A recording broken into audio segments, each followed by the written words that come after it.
最后的一个主讲，让我们欢迎 KLC 的 Kyle Lai 为我们带来 Essentials for an Aspiring CISO Leading with Confidence in Uncertain Times.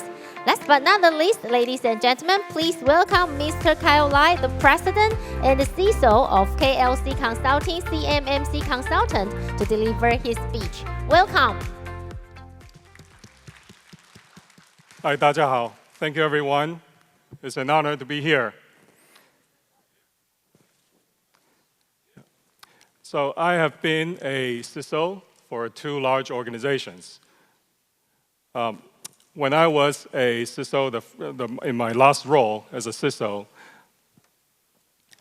I was taking on the first task, inherited a task to fix a security audit issues, right? And if I don't fix it in 90 days, the company is at the risk of losing $50 million of contract. So the pressure was on. And I have to oversee, I have to assign a project manager, a director, and an engineer to start working on the security issues. And then I was called to do another security incident, right? I have to put in the controls to prevent staff from leaving the company with confidential information. While I was working on that, I got called in for security incidents, right? And DLP implementation, security awareness training. There are many other things that I have to work on. And finally, we were able to get the security incidents, security issues all resolved, and finally be able to convince the customers that, hey, we are still good, right? Regain their trust, and also not just from the customers, but also from the CEO and the business units, and also the IT. So it is not easy to be a CISO, as you know, but I got a chance to talk to 5 of my Fortune 500 CISOs and have them provide some inputs into today's presentation. So I will share my experience and also some of their inputs as well, and some valuable tips for you. Many of you may be the existing CISO or maybe going to be a CISO in the future. We're going to briefly cover the CISO challenges, then going to get into the elements that for becoming a good CISO: the leadership, business acumen, risk management, and the managing the good technical adoption management. So let's take a look at some statistics. Right? 75% increase on the cloud attacks.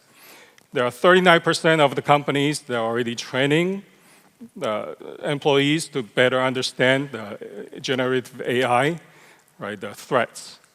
And the misconfigurations, 38% of them think that these are the most common threat vectors. And the vulnerabilities in the internally developed applications, 31%. So there's still a lot of room to improve the software vulnerability management, of software vulnerability scan in the internally developed applications. 93% of the business already adopted AI, but 31% of the companies, they still do not have the AI security policies, right? So there's still room for improvement. Let's also take a look at the most frequent incident experience in the last 2 years, right? There are several of them. If you are the CISO, these is a good list to observe, right? And for example, the data breach, system compromise, DDoS attack, and ransomware, right? So you know about this list, and the reason you want to pay attention to this is that you want to reduce the risk of having these incidents. But I can guarantee you, or almost guarantee you, that during your lifetime as a CISO, most likely you will experience at least one security incident, right? So be ready. CISO has a lot of responsibilities. As you can see, I only listed 20 over here, but there are a lot more, right? So why do you want to be a CISO? if they're still going to be stressful. I'm not going to lie to you. It is a stressful job, right? But what is your answer? If your answer is that you are in there to make sure that company can improve the cybersecurity posture, and you are trying to make some changes to the company so they can actually have a better and a more resilient state in the future, then that's the right answer, that's the right attitude, right? Otherwise, it could be very stressful. Okay. So I love what I do, and I really enjoyed being a CISO because I really enjoyed it's very rewarding to be able to see the companies are getting better on the security, right? And also can see the companies becoming better and more resilient, right? And Steve Jobs once said, the only way to do great work is to love what you do. All right, so CISO challenges. We're going to just dig right in, right? CISO and the board have to be aligned. CISO is a business executive position. It is not a technical position, right? We have to get that clear. CISO and the board have to, your vision, your interest, your expectation have to be aligned. If there's a misalignment, you're not going to be a successful CISO, right? So let's take a look. CISO usually think that return on investment for the security investments is very important, right? But more board members think that, hey, the status and the results from the internal audit, regulatory compliance audit, those are more important, right? And the board also think that security roadmap and the milestone, that is going to be more important as well. So board members, they have their skin in the game. They are the one ultimately responsible for the cybersecurity governance, right? So usually they will ask 4 things. And these are going to be important if you're a CISO, right? Try to find the answer for these. The 4 things are, where are we today? Where do we need to be? How do we get there? And the 4th thing, how do we compare to our competitors, right? And these are the 4 things you really have to find the answer for your board, right? If you are going to be aligned with your board, you are going to be successful, as I mentioned.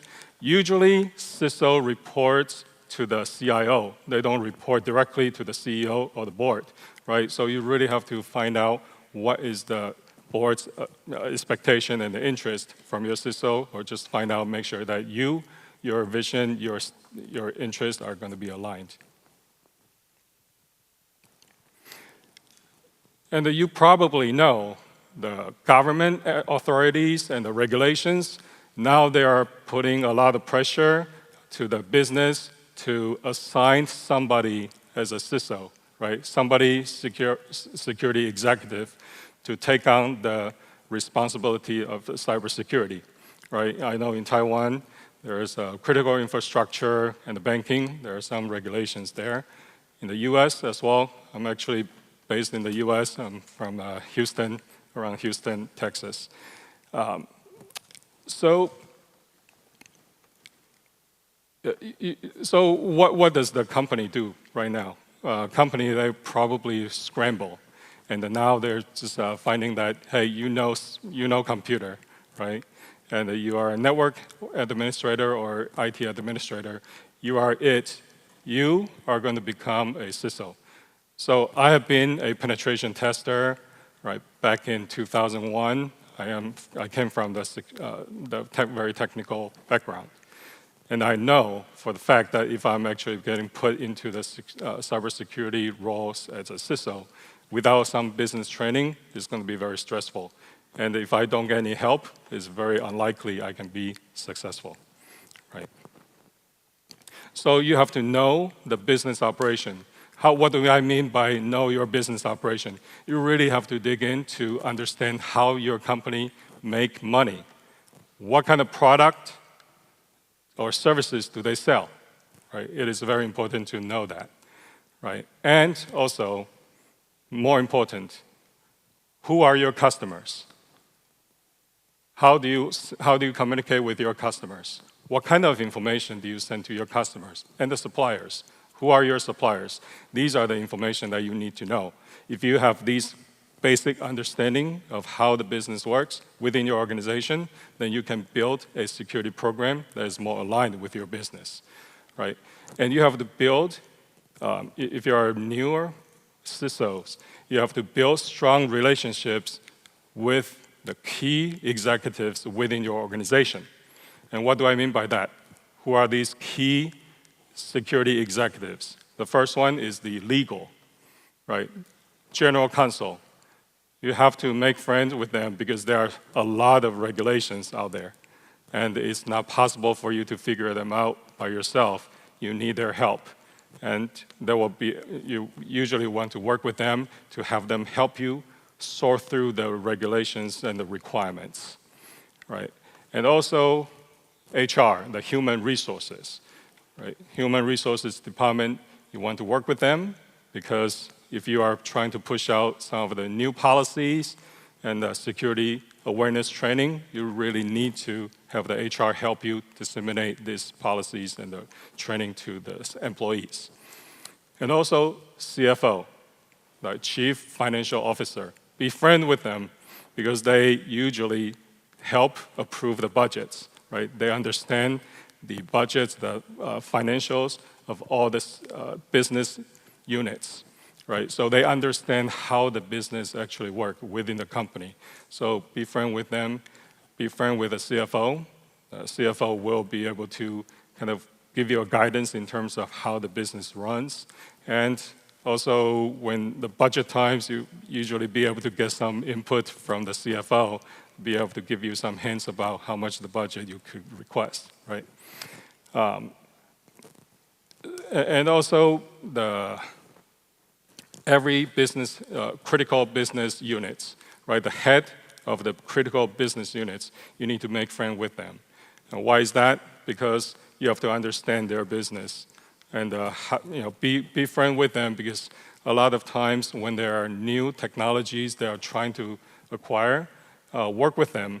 And also remember, train your staff, if you're a security organization, train your staff, make sure you teach them not to say no too often to the business because otherwise business organizations, they're going to ignore you, right? If you actually keep saying no, it's just like, why bother, right? You're going to say no anyway, and that they're going to bypass you and go to other they are not going to talk to you, and that they are going to just buy the technology they need and skip you, and it will make your job very difficult. Okay. And the third one is get the mentorship. It's very important for you as a newer CISO. You have to get a mentorship. The common question is how do you get a mentorship, right?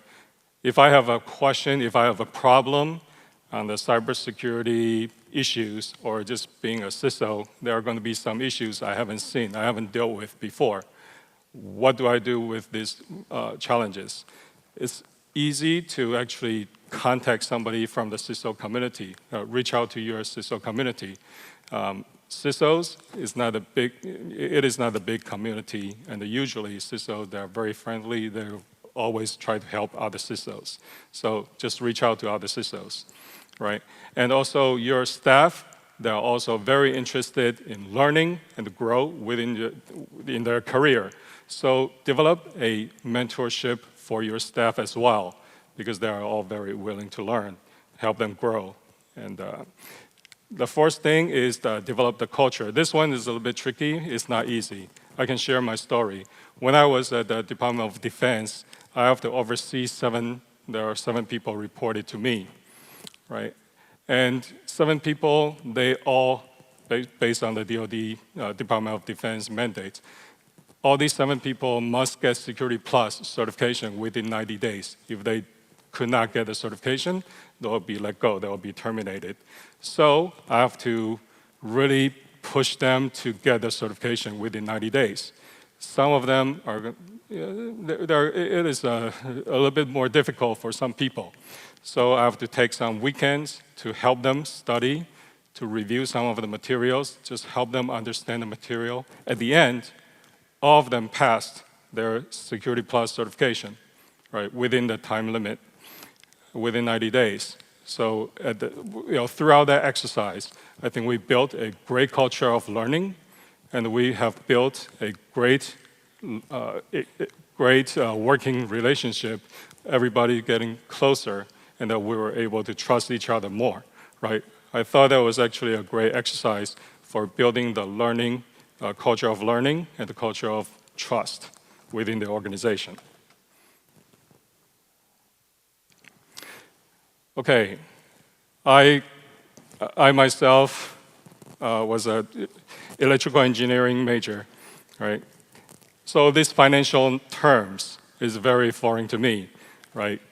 You have to learn the business, you have to learn the balance sheets, the profit and loss statements, and you have to learn about my CEO's favorite word, EBITDA, right? What the hell is EBITDA, right?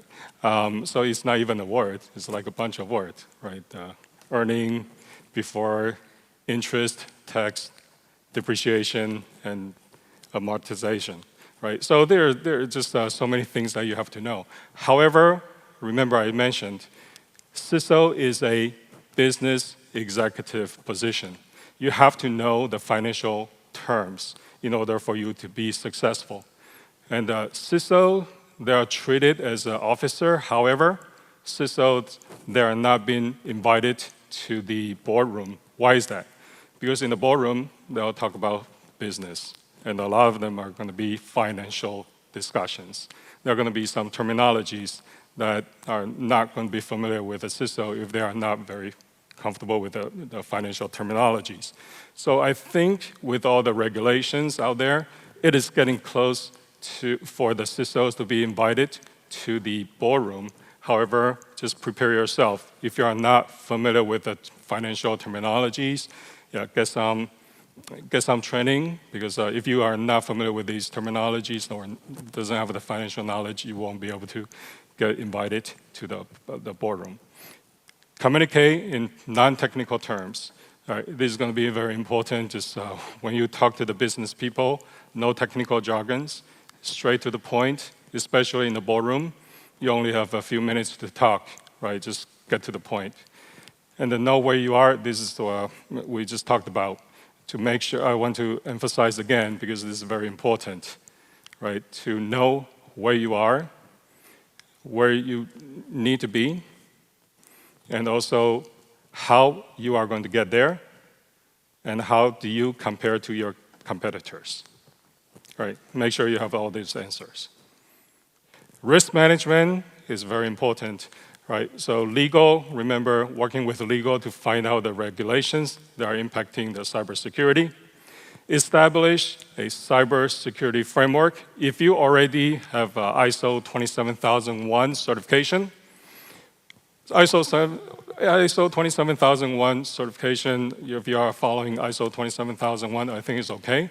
But if you are in a more regulated environment and you need to report frequently to the status of your security to your management, then it's probably better to use the framework like a NIST cybersecurity framework or NIST CSF, right? That might be a better framework because that's based on the maturity. There are 4 different levels of maturity, and there is a governance structure in place. So it will be a lot easier to communicate with your senior management.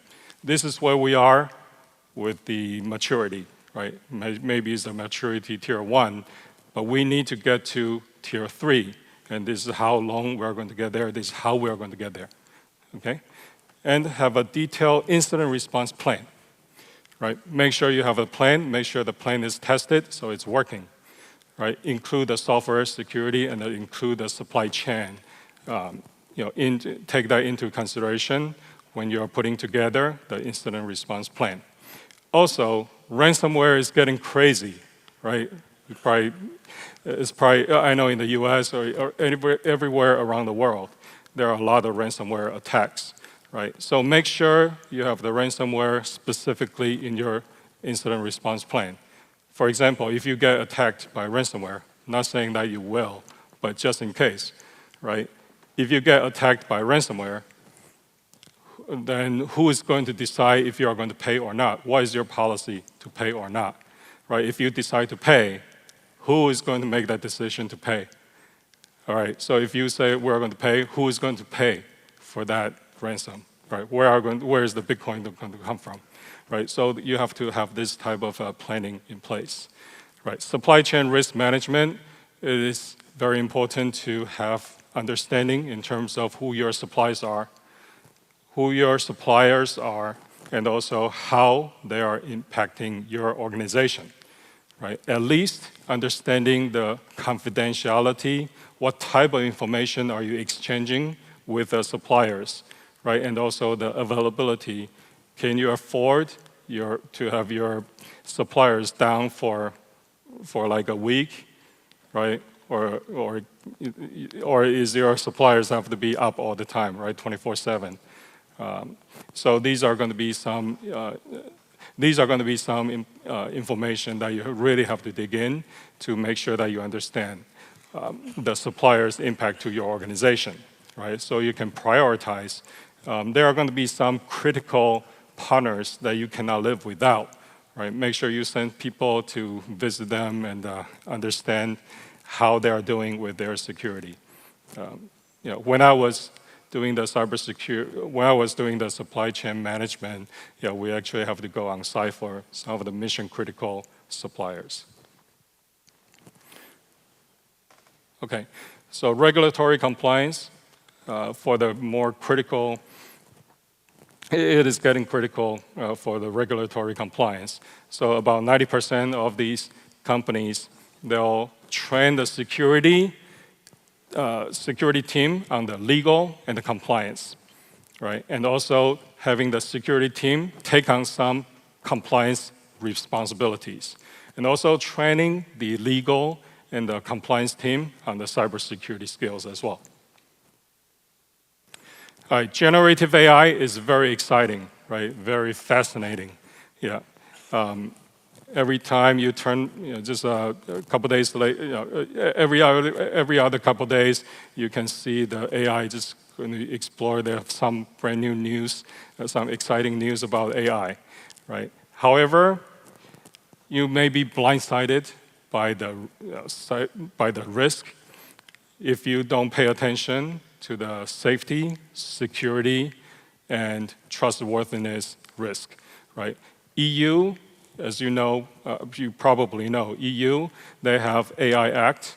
In the US, there is a AI executive order that actually just came out not too long ago.